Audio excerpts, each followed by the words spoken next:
Bonjour, je suis heureux de te retrouver. Aujourd'hui, nous allons méditer sur nos petits riens dont Jésus se sert pour faire de grandes choses. Alors merci d'être là pour accueillir la parole de Dieu. Je t'invite à méditer ce passage de l'évangile de Jean au chapitre 6, le verset 10 et 11. C'est une parole de Jésus. Faites asseoir les gens. Il y a beaucoup d'herbe à cet endroit. Ils s'assirent donc au nombre d'environ 5000 hommes. Alors Jésus prit du pain, et après avoir rendu grâce, il les distribua aux convives. Il leur donna aussi du poisson, autant qu'ils en voulaient.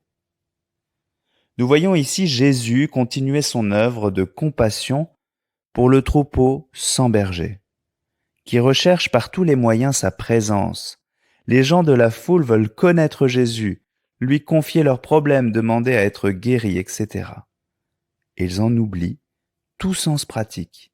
Ils sont partis comme un seul homme, sans penser à emporter à manger.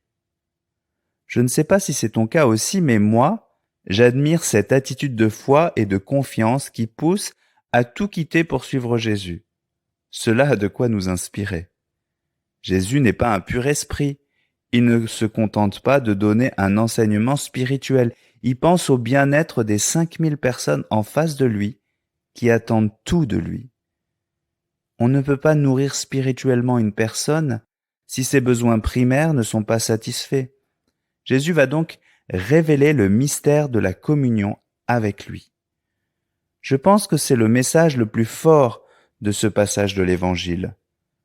En Jésus, nous sommes nourris physiquement et spirituellement. Cela annonce le don du corps et du sang du Christ lors de la Sainte Seine. Mais il ne faut pas croire que tout va se passer miraculeusement sans notre participation. Luc, dans son évangile, raconte la même scène. Jésus met au défi les disciples en leur disant « Donnez-leur vous-même à manger ».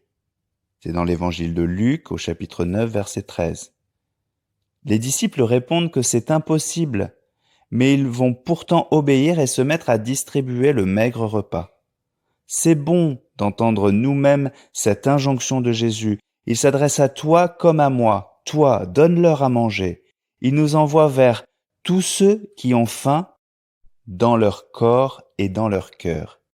C'est toujours avec le petit rien que nous savons que Dieu peut agir. Si le garçon n'avait pas donné ses 5 pains et ses 2 poissons, il ne se serait jamais rien passé.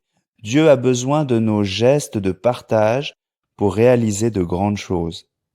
J'ai pu observer que c'était souvent des personnes défavorisées qui partageaient le plus avec les pauvres.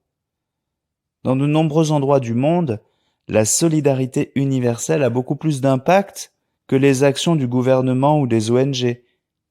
Il suffit du peu que nous avons, un peu d'amour, un peu de bien matériel et un peu de disponibilité pour vaincre la faim, celle du corps et celle du cœur. Même si tu as l'impression de n'avoir pas grand-chose à offrir, je t'encourage à remettre ce peu entre les mains du Seigneur. C'est avec cela qu'il peut réaliser de grandes choses.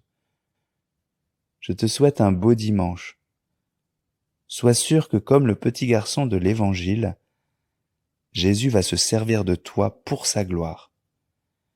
Merci pour ton écoute. N'hésite pas à me dire en commentaire ce que tu en penses. Et si tu le veux, tu retrouveras Eric demain.